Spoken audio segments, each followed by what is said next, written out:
Mais rappelons-nous pourquoi les infirmières puis les médecins quittent le réseau public. C'est parce que c'est pas le fun. C'est compliqué, c'est lourd, il manque du monde. La CSN fait pression sur Santé Québec et désire un retour des médecins du secteur privé au secteur public pour offrir des services médicaux gratuits et efficaces aux citoyens. Comment on peut envoyer des chirurgies au privé quand nos propres salles au public ne sont pas comblées? C'est pas efficace, ça fait pas la job.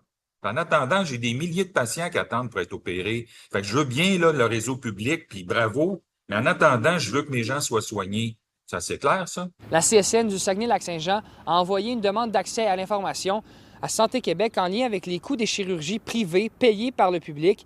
Santé Québec avait 30 jours pour répondre à cette demande. Ce délai est déjà arrivé à échéance alors que la centrale syndicale a envoyé cette demande au mois de mars. Quand on entend parler partout au Québec que ça coûte entre 25 et 54 de plus d'envoyer des chirurgies au privé, bien, on veut, nous, pouvoir voir combien ça coûte pour notre Saguenay-Lac-Saint-Jean. On nous demande d'être performants au niveau de nos services alimentaires. On calcule les repas au dollar près.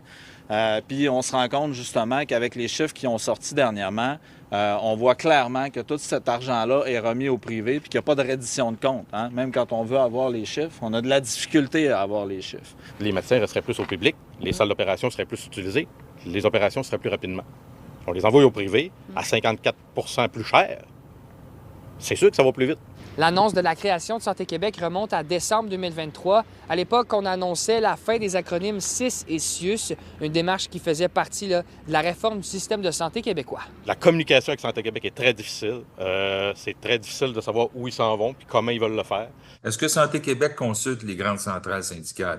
Est-ce que la Santé Québec consulte les médecins et les infirmières? Tout ce beau monde-là, là, qu'ils soient syndiqués ou pas, c'est du monde qui fait partie du réseau puis qui peut rendre le réseau plus efficace. D'empêcher toute nouvelle clinique privée subventionnée ou ouvrière, de ramener les médecins au public, puis de cesser les subventions pour des cliniques privées.